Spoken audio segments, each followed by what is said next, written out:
کہتے ایک دن میں جنگل میں شکار کرنے گیا تو کچھ جانور کم نظر آئے، صبح سے لے کر میں گھومنے لگا، عصر کا وقت ہو گیا، کوئی شکار نہ ملا۔ اب میرے دل کے اندر یہ ڈر تھا کہ اگر مغرب مجھے یہیں ہو گئی تو مجھے کوئی درندہ کوئی جانور پریشان کرے گا۔ اسی پریشانی کے عالم میں میں دائیں بائیں دیکھ رہا تھا کہ ہرنی کا ایک بچہ مجھے نظر آیا۔ میں نے جھٹ سے وہ ہرنی کا بچہ ہی اٹھا لیا کہ آج یہی شکار کروں گا۔ کہتے ہیں میں نے اسے گھوڑے کے آگے رکھا، اپنے آگے گردن کی جانب، اور میں نے گھوڑے کی لگامیں تیزی سے گھمائی کہ سر پٹ گھوڑا دوڑایا تاکہ مغرب سے قبل میں شہر میں پہنچ جاؤں، یہ جنگل کا علاقہ گزر جائے۔ کہتے ہیں میں بڑی گرمی تھی، بڑی پیاس لگی، پر پانی نہ پیا نہ گھوڑے کو پلایا، سر پٹ دوڑایا اس ڈر سے کہ کہیں ایسا نہ ہو کہ میں جنگل میں مجھے شام ہو جائے۔ کہتے ہیں جب میں شہر سے باہر پہنچ گیا تو مغرب کا وقت بھی شروع ہو گیا۔ کہتے ہیں ابھی میں پہنچا ہی تھا، میں نے وہاں گھوڑے کو روکا، خود بھی پانی پیا، جانور کو بھی پلایا۔ کہتے ہیں ذرا میں نے آنکھ اٹھا کے دیکھا تو جس ہرنی کا میں بچہ لایا تھا وہ بھی دوڑتی ہوئی میرے پیچھے آ گئی۔ کہتے ہیں وہ پیچھے میرے کھڑی ہے، پتہ نہیں کہاں سے بیچاری دوڑی، میرا تو گھوڑا تھا اور میں نے تو سانس بھی نہیں لیا۔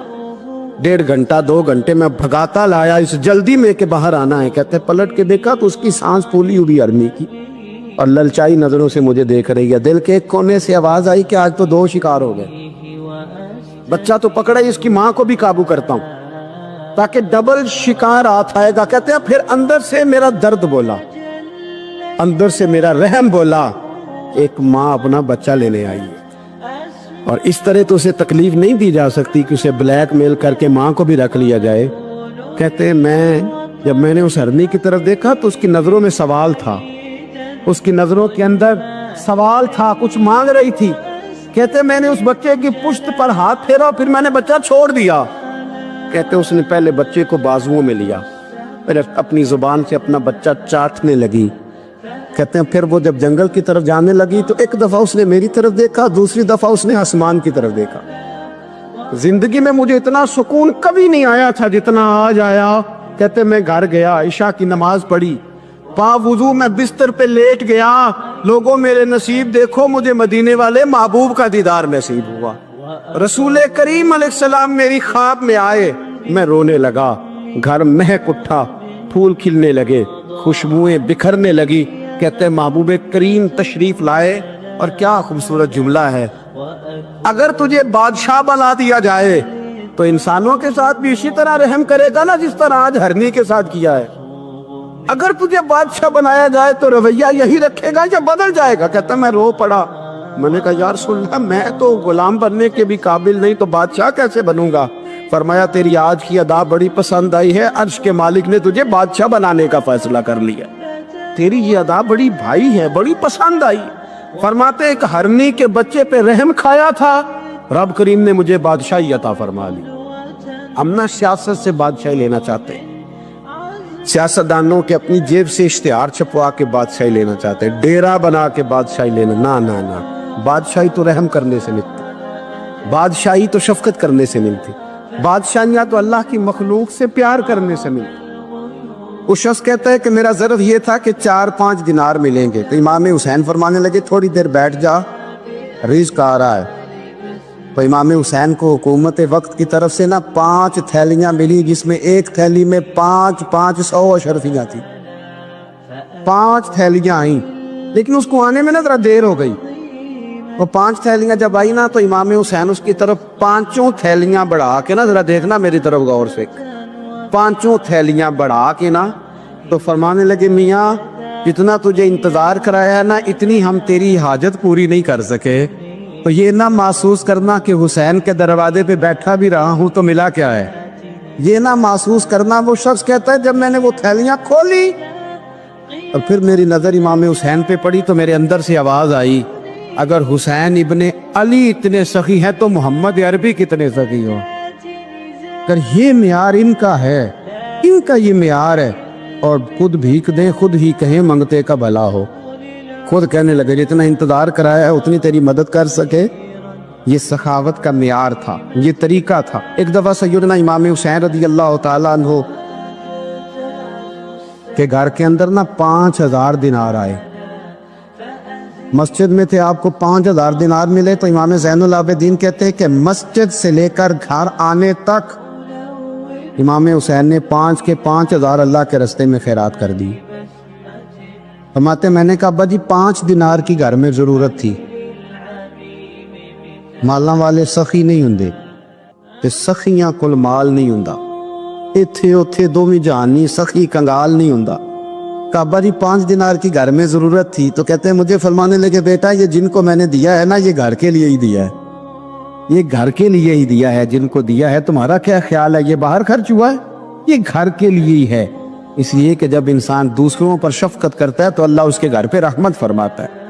امام حسین کے مزاج میں پہلی بات میں نے ذوق عبادت کی عرض کی، دوسری بات عرض کر رہا ہوں کہ صحابہ حضرت اسامہ بن زید بڑے پیارے ہیں میرے نبی کریم کے، بڑے پیارے۔ حضرت اسامہ بن زید کے بارے میں سیدہ عائشہ صدیقہ فرماتی ہیں ان کے ناک سے اگر ریٹھ نکلتی تھی تو اللہ کے رسول اپنے دستے مبارک سے صاف کر دیتے تھے، اور سرکار فرماتے تھے کہ اگر اسامہ لڑکی ہوتا نا، ان کے غلام کے بیٹے تھے حضرت زید بن عامر، اگر یہ لڑکی ہوتا میں اسے زیور پہناتا۔ بڑے پیارے تھے، لیکن جب ان کا آخری وقت آیا نا تو 60,000 دینار کا قرضہ تھا، رشتہ داروں سے کہا، دوستوں سے کہا، یاروں سے کہا، اور قرض ادا نہیں ہو رہا تھا۔ حضرت اسامہ بن زید کہتے ہیں بڑا پریشان تھا۔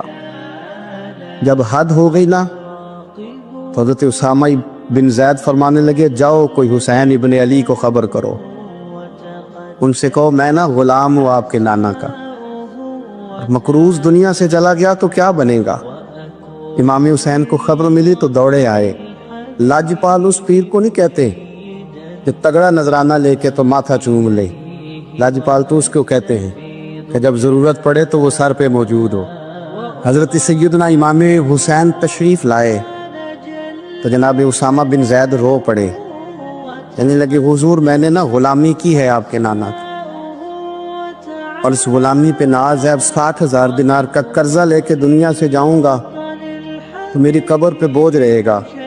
امام حسین خادم کو بھی کہہ سکتے تھے جاؤ گھر پیسے پڑے ہیں لے آؤ، امام حسین خود گئے، چادر روڑ کے تو اس کی اوٹ میں بکل میں 60,000 دینار چھپا کے لائے، اور جناب اسامہ بن زید کے سامنے رکھ کے کہنے لگے اسامہ یار پیسے رات کو ہی آئے تھے، میں سوچ رہا تھا مجھے تو ضرورت نہیں، اللہ نے کس کا نصیب میرے گھر میں بھیج دیا، مجھے تو حاجت ہی نہیں تھی، اب پتہ چلا پیسے تیرے تھے، اللہ نے حسین کی ڈیوٹی لگائی ہے کہ جا کے دے آ۔ حضرت اسامہ بن زید رو پڑے، فرمانے لگے اللہ آپ کو بہترین صلہ عطا فرمائے۔ امام بڑا ہی پیار کرتے تھے، گھوڑے پہ جا رہے تھے، کچھ فقیر غریب لوگ بیٹھ کے روٹی کھا رہے تھے، کھا رہے تھے سڑک کے کنارے، تو امام زین العابدین فرماتے ہیں کہ جب امام حسین گزرے تو انہوں نے آواز دی حضور دل کرتا ہے ہمارے ساتھ بیٹھ کے روٹی کھائیں۔ کائنات کے مالک و مختار کے نواسے اور دنیا کے سب سے بڑے شہزادے گھوڑے سے اترے اور غریبوں کے ساتھ سڑک پہ بیٹھ گئے، روٹی کھانے لگے اور دیر تک کھاتے رہے، اور جب فارغ ہو گئے تو فرمانے لگے کھانے کی ضرورت بھی نہیں تھی، حاجت بھی نہیں تھی، پر تم نے آواز دی تو دل رکھنے کو بیٹھ گیا تھا، اگر اجازت دے تو چلا جاؤں۔ یہ مزاج تھا، یہ طبیعت تھی۔ آپ کے ایک بھائی ہیں چھوٹے، حضرت محمد بن حنفیہ نام ہے، حضرت مولا علی شیر خدا رضی اللہ تعالیٰ عنہ کی دوسری بیوی سے۔ ایک دن حضرت امام حسین ان کے گھر میں بیٹھے تھے تو کسی بات میں نا اختلاف رائے ہو گیا، تو امام علی مقام ناراض ہو گئے، فرمایا آج کے بعد تیرے گھر نہیں آؤں گا، رومال اٹھایا چلے گئے۔ لوگوں نے حضرت محمد بن حنفیہ رضی اللہ تعالیٰ عنہ سے کہا حسین تو ناراض ہو گئے، کبھی نہیں آئیں گے۔ آپ فرمانے لگے بھائی تمہارا ہے کہ میرا؟ جی بھائی تو آپ کے ہیں۔ فرمایا اگر کہو تو چند منٹوں میں حسین واپس آئے۔ جناب ناراضگی ہو گئی ہے۔ فرمایا ناراضگی ہوئی ہے پر میں اس کے دل کی نرمی کو تو جانتا ہوں، اس کے مزاج کے اندر جو محبت ہے اس سے تو ابھی آئے۔ کہا جناب وہ کیسے؟ فرمانے لگے دیکھنا ذرا۔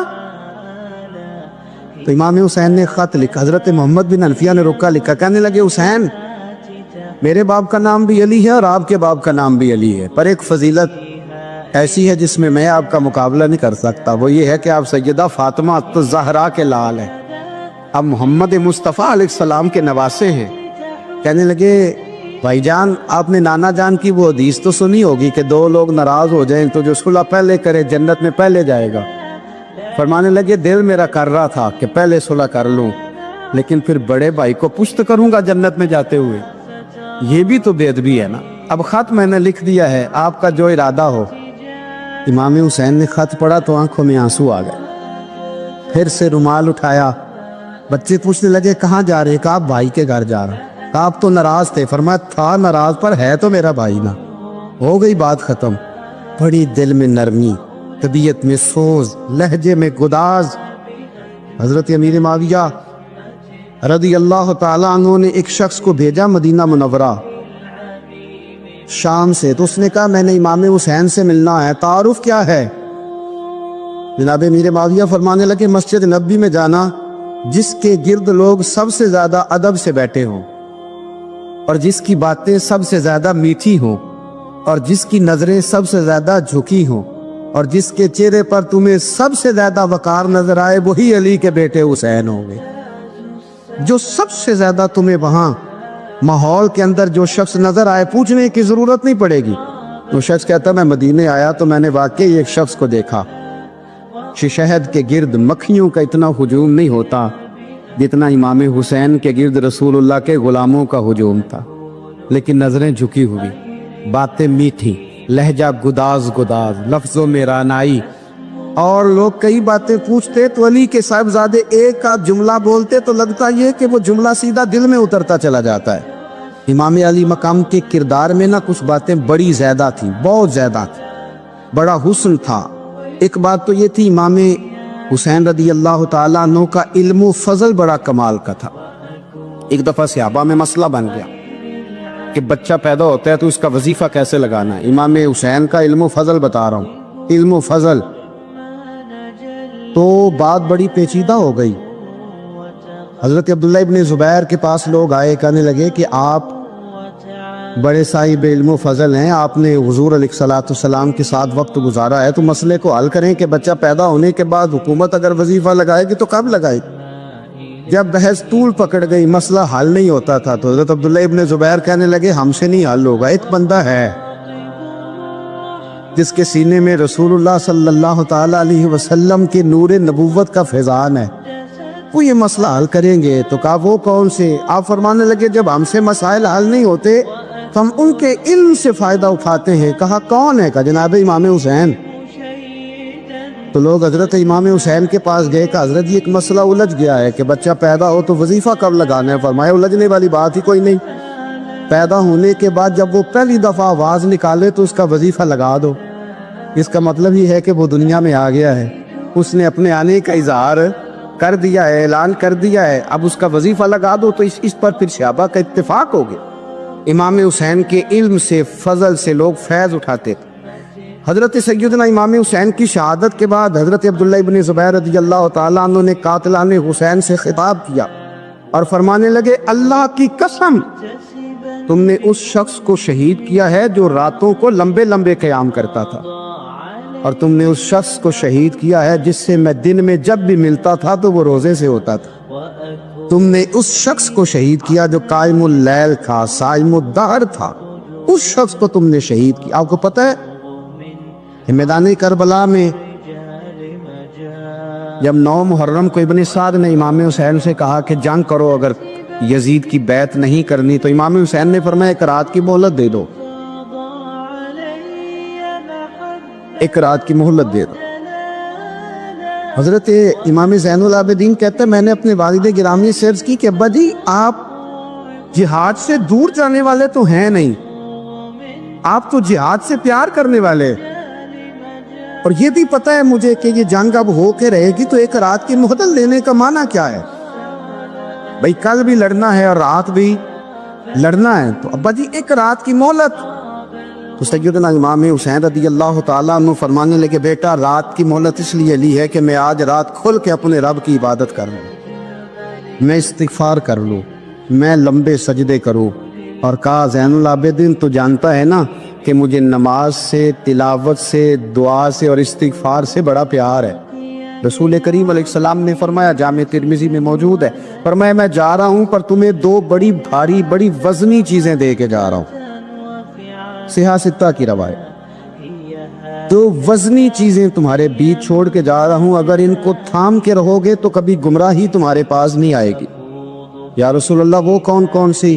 فرمایا ایک اللہ کی کتاب دے کے جا رہا ہوں اور دوسرا اپنا خاندان دے کے جا رہا ہوں۔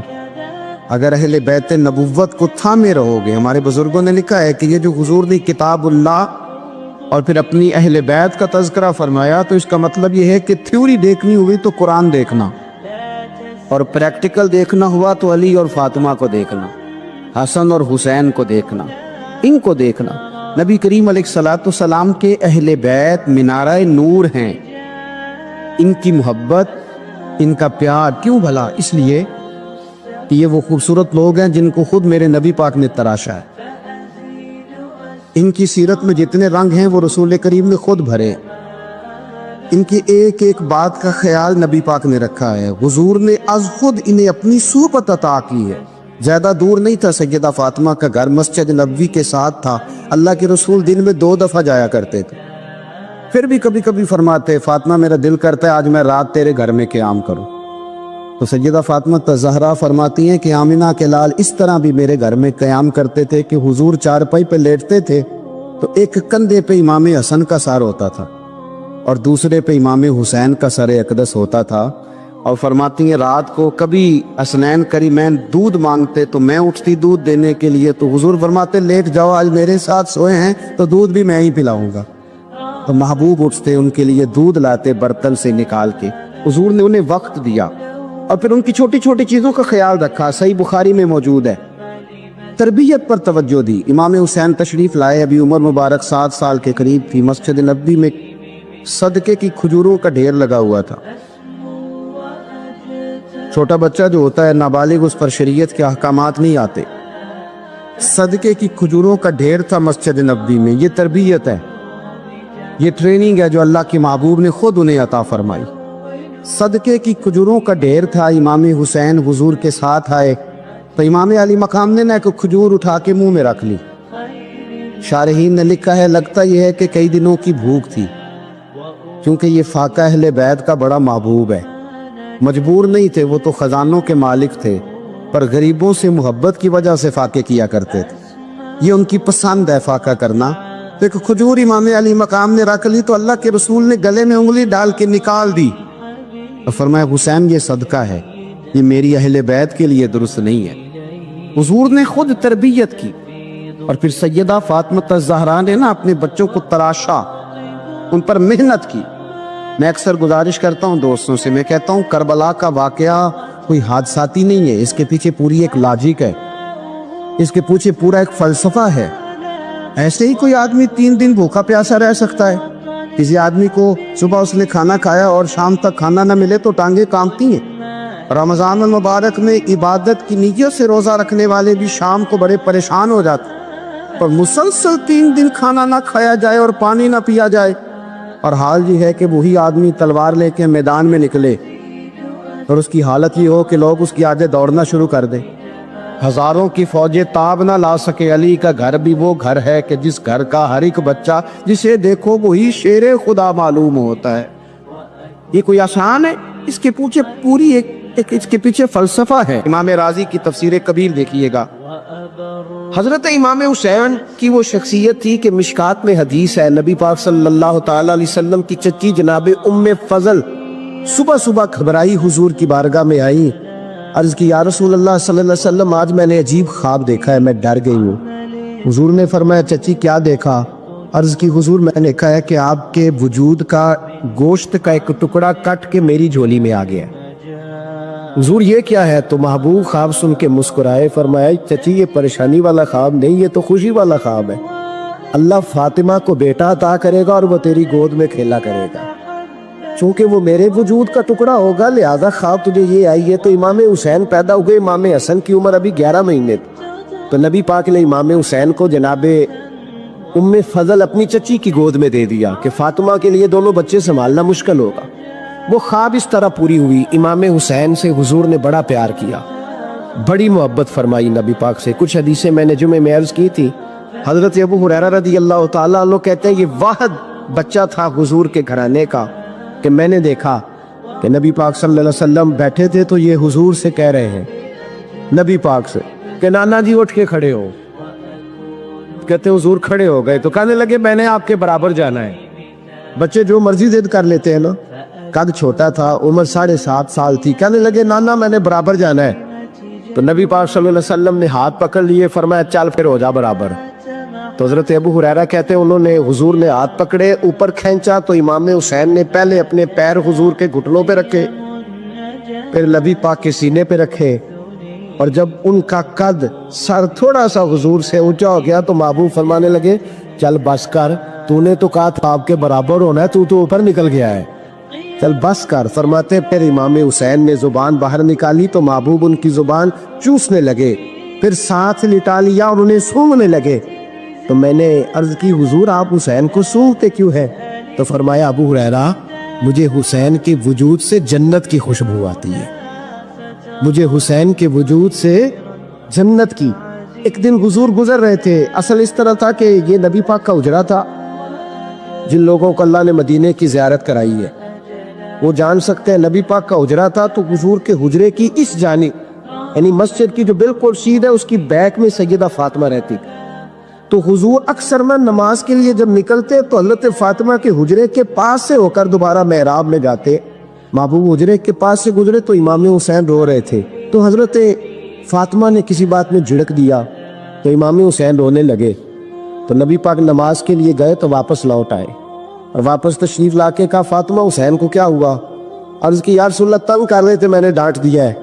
کیا خوبصورت جملے ہیں حدیث پاک میں.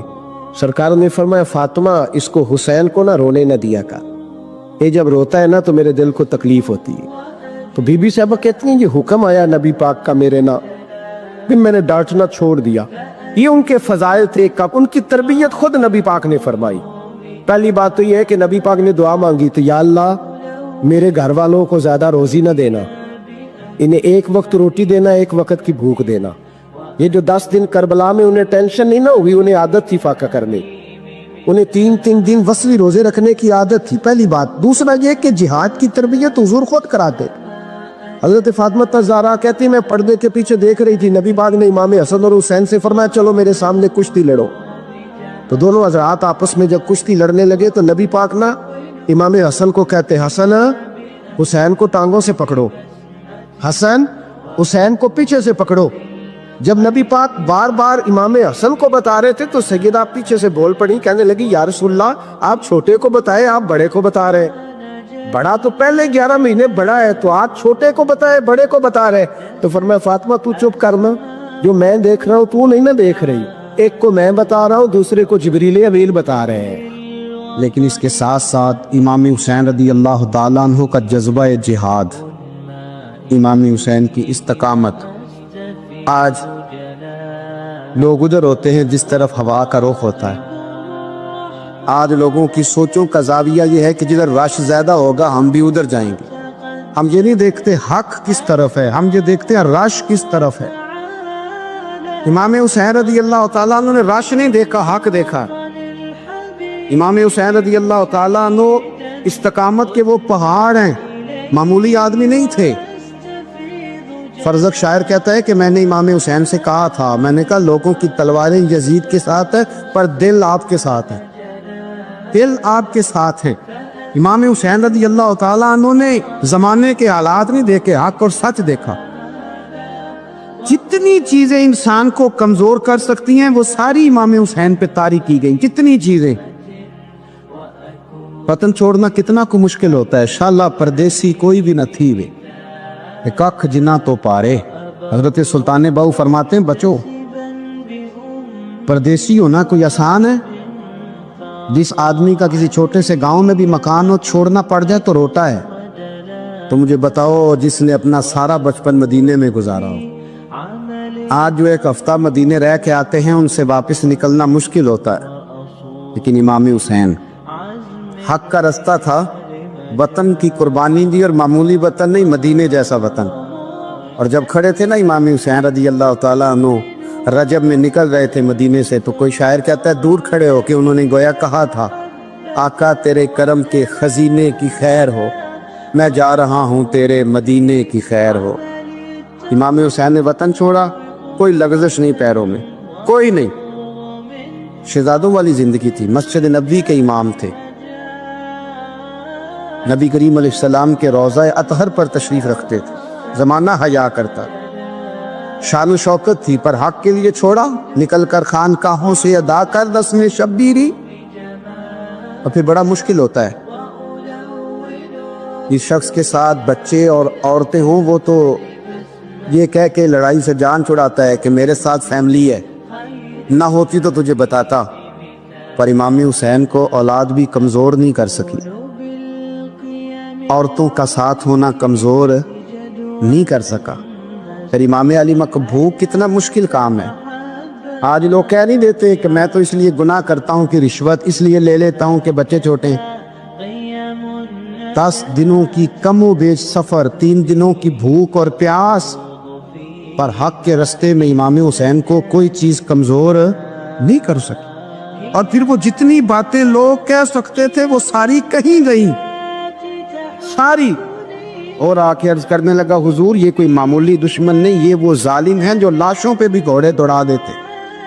تو امام علی مقام فرمانے لگے جو شہادت کا جذبہ لے کے نکلے وہ پھر انجام نہیں دیکھا کرتا، وہ انجام، وہ جتنی چیزیں جو استقامت کے رستے میں آ سکتی ہیں وہ ساری چیزیں رستے میں آئیں، پر امام علی مقام نے کسی چیز کی پرواہ نہیں کی۔ آج کا مسئلہ یہ ہے کہ آج لوگوں میں استقامت نہیں ہے، رات کو کچھ ہوتے ہیں، سویرے کچھ ہوتے ہیں، دوپہر کو کچھ ہوتے ہیں، شام کو کچھ ہوتے ہیں۔